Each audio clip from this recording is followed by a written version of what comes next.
So welcome back to the last episode for this week of Favorite Friday. In this case, we're going to Canada. This case is actually said been pretty well known in Canada, depending on like where in Canada you're at, because it is a pretty big country. But of course, if you're from the city this murder took place in, or the surrounding areas, and you were alive back then and you were old enough to remember, or maybe you were told like later on when you grew up, you definitely would remember this case. So if I got any Canadians watching, which I know some of my subscribers are Canadian, so sorry to throw y'all under the bus with all these cases from y'all country, but y'all be doing the most sometimes. So with that being said, let's get straight to the video. But if I lay down and I play dead and I stay dead, maybe you'll get sick of being the monster out of my head, under my bed. Think you're something out of my nightmares, standing right there. But if I lay down and I play dead and I stay dead, then will you get bored of killing me? So this is for this case, we're actually going to start with our victim. Mostly because there's more information about her than there is our killers, and also considering how brutally she died, and also because of the fact there's multiple people that were involved in her murder. So, we're going to start with the victim. So, Reena Virk was born on March 10, 1983. Her family was said to have been some devout Jehovah's Witnesses, and they're an Asian family, right? And they're in Canada. You know, Canada's predominantly white, so that already makes them a minority. And most of the Asians that are even in Canada, they're like Sinks and like Hinduism and all that good stuff, right? Well, so then for them to be Jehovah's Witnesses and Asians in Canada, they were called a minority and a minority. So then, of course, being like different from everybody else, she sadly was bullied in school. She was bullied for her height, which is said to be about 5'8", which is about how tall the average grown person is. And this is when she's like in elementary school. It said she was made fun of for her weight because she was almost 200 pounds. And again, this is supposed to be elementary school. And excessive body hair. And this was like apparently pre-puberty from what I saw, like the excessive body hair. So that obviously as a woman makes you feel like self-conscious because like, why do you have so much hair, you know? So then she, Reena, according to her, she felt restricted about being a Jehovah's Witnesses because, you know, obviously Jehovah's Witnesses, there are certain things that, like, they can't do that most other people be doing. So she couldn't go have a friend. She couldn't go celebrate Christmas, birthdays, none of that. Because, you know, like, look, they was like, look, we don't do that. So her parents actually take her out of this one elementary school she was in, and we put her in another because they're scared she's going to develop depression. So at least they're concerned about her enough to be like, I don't want our daughter developing depression. So points to them on that, because, you know, most of these parents usually don't give a shit until like it's too late. So she winds up making a friend at the new school, and I didn't see a name for the new friend, but the new friend just decided to drop her out of nowhere. So we don't know if it's some Reena did, or she just like, look, I don't want to be a friend no more. So that obviously caused her to be like depressed again. It's like, well, damn, I moved to this new school, done already lost somebody. So then for some reason, because even though this takes place in Canada, a lot of the teenagers were apparently influenced by LA street gangs. And this being the mid to late 90s, they were influenced by, of course, you know, Biggie and Puff Daddy, Diddy, Sean Combs, P. Diddy. I mean, whatever you want to call him. He has a lot of names. But, you know, they're influenced by LA gangs, even though these kids are in Canada. So in 1996, she sadly falsely accuses her father of rape to get into a foster home because she felt her home she was in was just too strict. So then he can't, because, okay, sorry, she's the oldest out of 3 kids, and obviously he was just accused of touching one of his kids. So then they're like, look, you can be in contact with the other kids, you just can't be unsupervised. Because there's a good chance, like, maybe he did do it. So at least, like, they're taking that precaution. But it sucks because, like, he's falsely accused, but they don't know that yet. So then they got to go to trial because he's trying to prove his innocence. So go to trial, as one does. And she's confronted, and apparently she eventually confesses that, yes, I did lie because I was trying to, like, get out of this house. And so she basically is like, after she gets confronted, she basically tries to take her own life by slitting her wrist. Obviously, that failed. So then she goes to custody of the state like she wanted for a couple months until she was back home after she dropped the charge. So then at 13, she runs away, and she would be put into a group home because she ran away. She winds up meeting Nicole Cook and Missy Pletch, who come important to the story later. Definitely, well, I'm not sure about Missy, but definitely Nicole at least.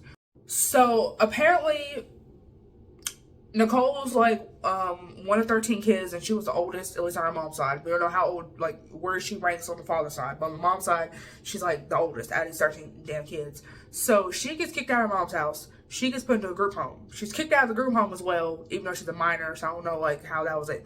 I don't know how they was able to do that. But anyway, so she's kicked out of the group home. Her sister, who apparently was, like, out of the house and doing, like, good for herself.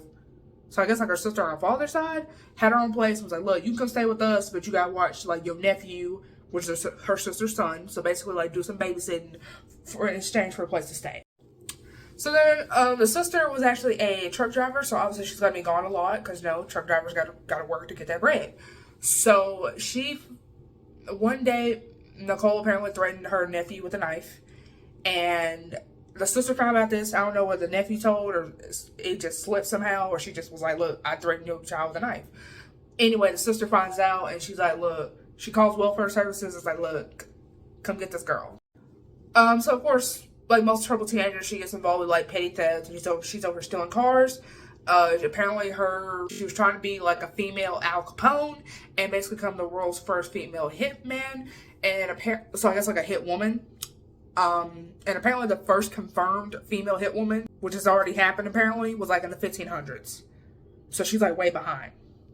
So then apparently Nicole and Missy would be hanging out in their bedroom, and they would have Reena wait outside until like it was okay for her to even come in, according to them. So I guess like they were talking shit first, like make sure she's not in the room, and then once they're done talking shit, let her in the room. And so Reena sadly even experimented with drugs to even fit in. But just to fit in, she would experiment with drugs. And Reena allegedly apparently started dating one of Missy's ex-boyfriends and even wearing his jacket around town. Which, you know, if you wear somebody's jacket, pretty much that's a sign that y'all are dating. So, of course, this pissed Missy off. At 14, she is in a park one day and she comes across these teenagers like smoking. And apparently she said she clicked like immediately with them. Of course, as you already know, this is like the wrong crowd. But she's like, she's desperate to make friends, so she really don't give a shit. And so apparently Josephine Bell, who's also 14 at the time, don't even know if that's her real name, because apparently somewhere it said that's not even her real name, but we're calling her Josephine for this, because the other sources call her Josephine as well. So Josephine Bell, also 14, who she apparently felt close to. As you can imagine, Josephine also lived in a group home, came from a troubled childhood. Here's where things kind of get conflicting, because some sources say that Reena had stole Nicole's address book, which remember this is the 90s, so it's like pre-modern cell phones and shit, and like everybody had an address book, so you need to call somebody.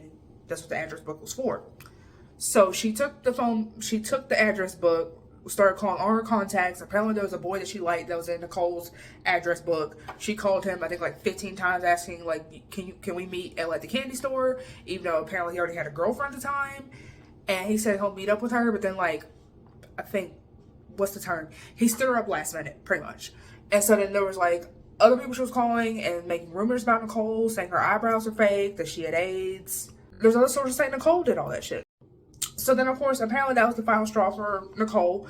And apparently, Nicole's mom even heard Nicole and is believed to be Kelly Elgard, or Killer Kelly, as Canada knows her, were apparently discussing a plan to murder Reena, but since they were teenage girls, like, they were just playing around, they didn't really mean it, you know, that's the excuse that she gave.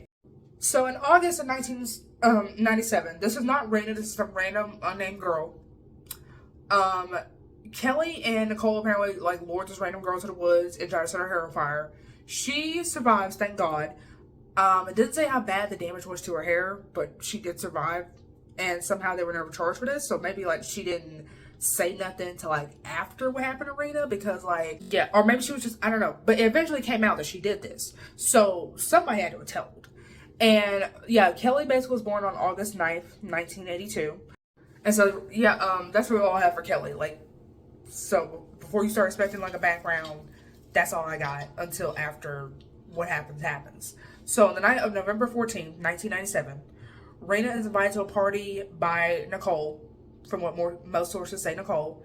And Reena was actually spending the night at her parents' house for like the weekend.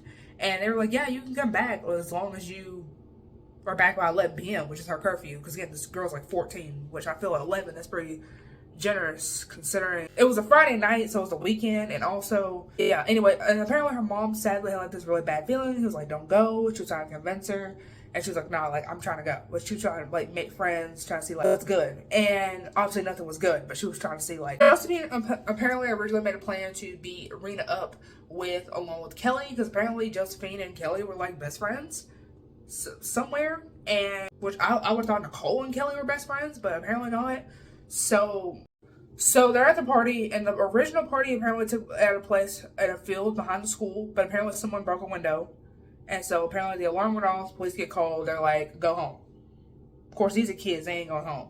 So some went to the bridge and others went to other places, but of course we ain't discussing those other places. We discussing the bridge because, you know, our story takes place under this damn bridge. One of this bridge is called Craig Flower Bridge. So apparently there's a girl there. She's trained in martial arts, and she publicly announces apparently that she's going to beat up a girl whose name starts with R. Reena's name, of course, started with the R, and I guess if she had like gut instinct, it was going to be her. She tries to start running away. Before this, she did call the house around 9 p.m. to tell, like, I will be home by 11 p.m. Because remember, 11 p.m. is our curfew. And so after hearing that some girl with the R is about to get beat up and her name starts with R, she trying to dip.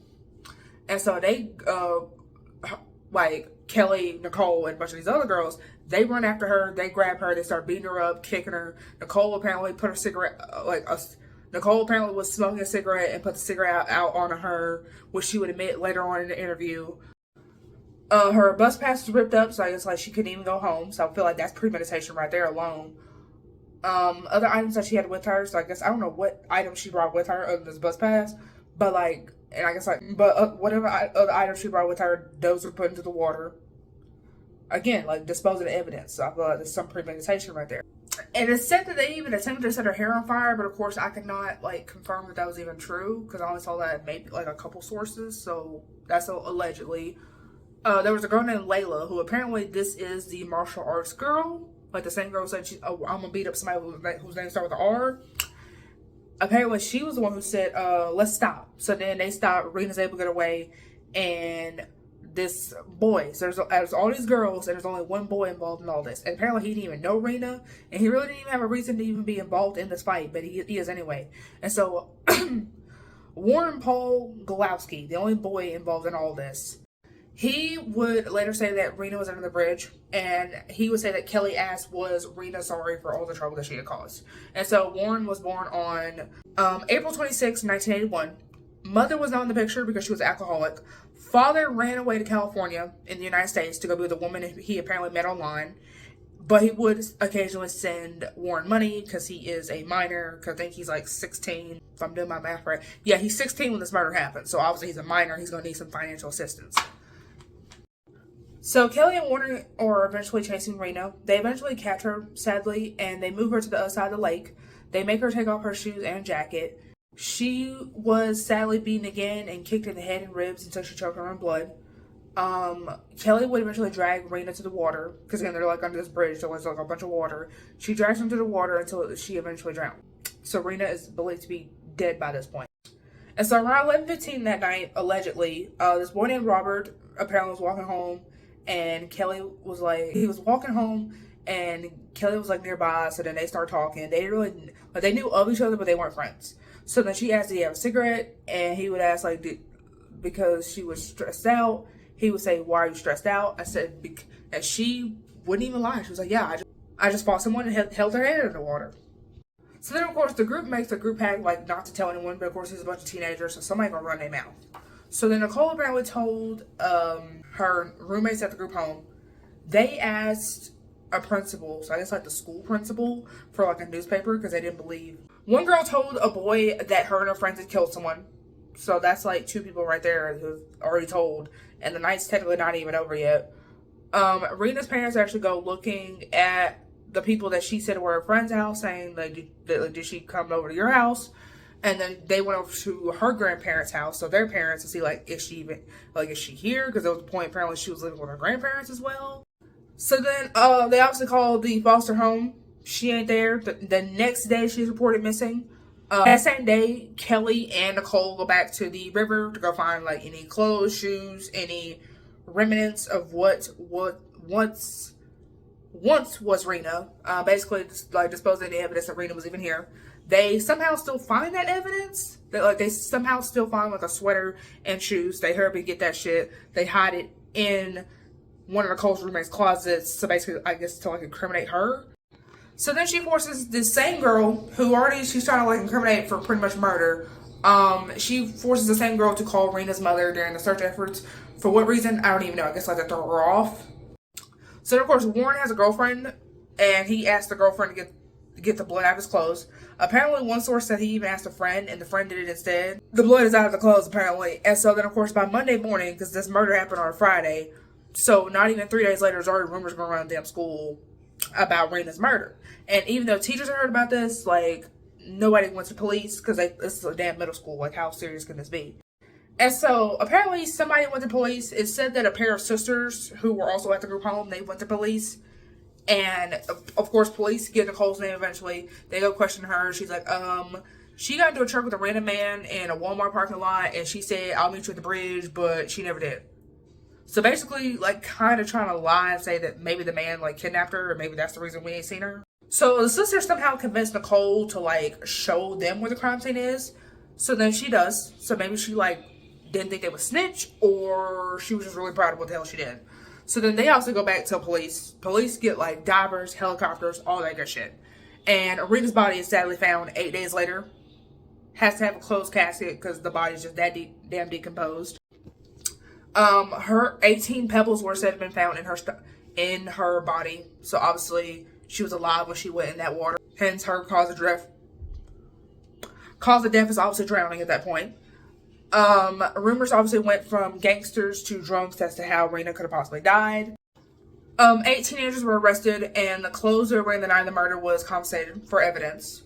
All of them in court documents are listed as minors. Well, sorry. They were said to have been minors, so their signature is not even like their name, it's like initials, because they're minors, so they're protecting their identity. Obviously, you got Nicole Cook, which so NC. You got KME, which is Kelly Marie Elgard. You got MGP, which is Missy. Remember Missy from earlier, Missy Grace Pledge. MP is Nicole Patterson. Haven't said anything about her. You got a CAK, which is apparently a Courtney Keith, so don't even know what the A stands for. And apparently there's a GO standing for Gail Ooms, who apparently is now deceased. How she died, or even when she died, I don't even know. But apparently, I have seen an obituary for a Gail, but she died in like 2001, and she was 18 when she died. So that might be, because it's in the same area, and she's like in the same age group as the girls would have been. She would have been like a little bit younger, like 13, like 13 to 14 when this murder happened. And this Gail died in 2001. So it may be her, but also may not be her. So I'm not putting like accusations out yet. This may be just a completely innocent Gail that just happened, whose obituary I just happened to come across. So one of our murder suspects is dead, but it didn't say when she died. It just says she's confirmed to have been deceased. So then, of course, you're probably wondering if they're all minors, how we know how we know these other girls' names, how we know everybody's name if they name's supposed to be protected. Well, everybody that came out and apparently has since did an interview since the murders happened, so they pretty much exposed themselves and was pretty much trying to tell their side of the story on what happened and all that good shit. And Josephine was said to be mentioned too, but she refused to testify. And this is even after she was shown Kelly clearly writing her out. She said they talked about makeup and cigarettes and not murder. So like normal teenage girl shit. And so Kelly and Warren, despite both being minors, I think, they were named due to the seriousness of the crime. And obviously Kelly being the one who technically did kill Reena by drowning her, she's obviously going to be named. So on February 9th, 1993, 1998, 3 of the 6 girls, so the Shoreline 6 case, 3 of the 6 girls, they basically confessed that they were found guilty of assaults causing bodily harm. 4 days later, the other 3 are found guilty. So 3 confessed, the other 3 are found guilty. By May of 1998, all 6 girls are sentenced. Their sentences varied from 60 days to a year in jail, because apparently even though they kind of were involved in the death of the girl, they were minors, and so they got very light sentences. So I think 1 got 60 days, 3 got 6 months, and 2 of them got a year. There was 1 girl, she was said to have suicidal tendencies, so she didn't even go to jail. She just got mental health treatment. And this is said to have been when apparently she watched her mother's boyfriend kill her father when she was like very young, and this was obviously carrying her PTSD. So she's just gonna get treatment instead of jail time. So then Nicole has the audacity to say that the punishment that she got, which I think she got the year. So yeah, like I said, Nicole basically had the audacity to say that her sentence was too harsh, and this is despite being one of the people who literally planned for Reena to come to the party and subsequently was killed. Not even 18 months after Reena's murder, her father, Manjeet, his sister, so Reena's aunt, she is murdered apparently by her husband. Obviously, she got kids. Somebody gotta watch these kids. So Manjeet takes over. And they ain't even done mourning Reena yet, because she ain't been dead not even 2 years. So now you gotta take in his nieces and nephews, because his sisters just got murdered. So, you know, that's extra mourning we gotta deal with. So Warren eventually testifies he did admit that him and Kelly did smack Reena's head against a tree, making her eventually unconscious. He did admit, yes, I did drag her into the water, but Kelly is the one that drowned her, subsequently, of course, killing her. He, of course, was sentenced to life with eligibility for parole after 7 years, because he was 16 at the time of the crime, and this was in 1999. In 2004, he was denied his first parole hearing. In July of 2006, he was granted unescorted temporary absence from jail. In June of 2007, he was granted day parole. And sometime after June of 2007, he learns of his heritage, and apparently he learned that he is part of an indigenous tribe as well. So he uses this to his advantage, because apparently you can put the elders to basically try to help you get out of jail, pretty much. So he gets Reena's parents. He gets Reena's parents, and they somehow make up. They forgive him. They're like, look, at least you have remorse and you willing to change yourself. So we'll help you. And apparently there's a point they even hugged, and they somehow got along really well, actually. So he was released on full parole on June 23rd, 2010. So Warren is out now living his life. Did he change his name? Maybe he possibly did. I feel like he would have said that, because, spoiler, Kelly changed her name, so I feel like they would have said it if Warren changed his name. But he's like, no, I'm going to keep my name. It's going to be known what I did. He actually owned up to what he did. So then the Virk family, they start a anti-bullying campaign to spread awareness for bullying, because they technically they did lose their daughter being murdered by her bullies, pretty much. They made the British Columbia government start a series of campaigns with Warren. So they teamed up with Warren, or they're going to schools talking about bullying, the effects, how it affects people, what can it lead to, what we're doing right now, all that good shit. They also decided we're going to sue against the school. This includes the teachers, all the defendants, so every member of the Shoreline 6, the parents of said defendants, the school district these girls were going to, and apparently the province of British Columbia for not reporting Reena's death, because they basically thought these were rumors, because again, these are middle school and maybe high school freshmen. So maybe they're just saying for street cred, there's not actually someone dead. The case apparently was sadly dropped in 2008, so they didn't get anything. That same year, Reena's father, Manjeet, did write a book regarding her life and her death. There is some chunks of her life, her murder, of course, but most of it's the stuff they did do prior to her death. So family vacations and memories he has of Reena. The family was given the Anthony J. Hume Award for their contribution in 2009. And in 2018, sadly, Suman, which is Reena's mother, would sadly die from a choking accident while in a restaurant. So Suman is sadly passed, and right now we only have Manjeet and the other 2 siblings. So they searched Kelly's, house, because I want to say she was in the group home, but I didn't see that. They find a jacket that was very consistent with the water that was in the bridge nearby the murder scene. Of course, she says that's from another day of swimming. Police say there's a bunch of people that saw you there and even heard you bragging that you did hold a girl's head underwater. So then, of course, Kelly says that this is high school, so you can't trust everything you hear, which, of course, that's true. And that you shouldn't take most people's word, because they're either drunks, so they get drunk often, or they were in love with Warren, which, that was never really confirmed, so you can't really be trusted. So Kelly gets charged with murder, and she gets life with no parole for 5 years on March 9, 2000. Her lawyers appealed and she somehow got temporary house arrest. So she was able to like go home with her father, and there's like pictures of her heading home and stuff. And she really tries to like avoid the camera, which if anything that really shows you how guilty she is. While in jail, she gets addicted to meth apparently, and gets in trouble, including attacking multiple correctional officers. In 2003, her case was sadly overturned due to legal technicalities by Canada's Supreme Court. So then, of course, she's made to come back to court because apparently she was still on house arrest after she claims an older woman like stole her phone. So she basically pretty much almost killed someone else. And in 2004, she has her second trial. So that trial ended a deadlock, and apparently it was labeled a mistrial. So now we gotta go to the third trial.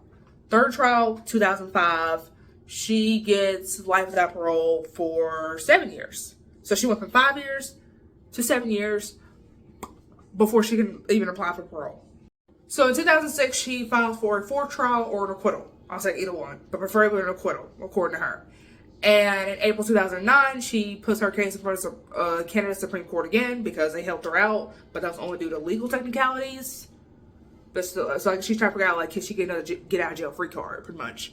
And so in June of that year, her murder charge is reinstated. So that murder charge is staying on your record, sweetie, pretty much. And in 2016, you won't believe this, she actually gave birth to her first of two children. Yes, two children while in jail because they're conjugal visits. You know, conjugal visits, you got a partner, you can come in, do the nasty, all that good stuff. So she gets pregnant in jail by this dude named Darwin, who apparently is also a convict just like her. And so then she claims that her son, having a child helped her turn her life around and made her stop attacking the guards and made her stop doing drugs, including like the meth and like all the other stuff.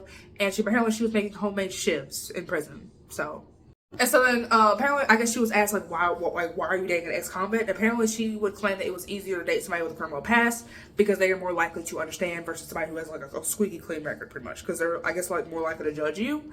And so by this time, she apparently had already got her GED and was working in the prison library. So basically, she was trying to make herself seem like she was a upstanding member of society because, you know, your bitch trying to get out. So on January 17, 2017, she was denied parole.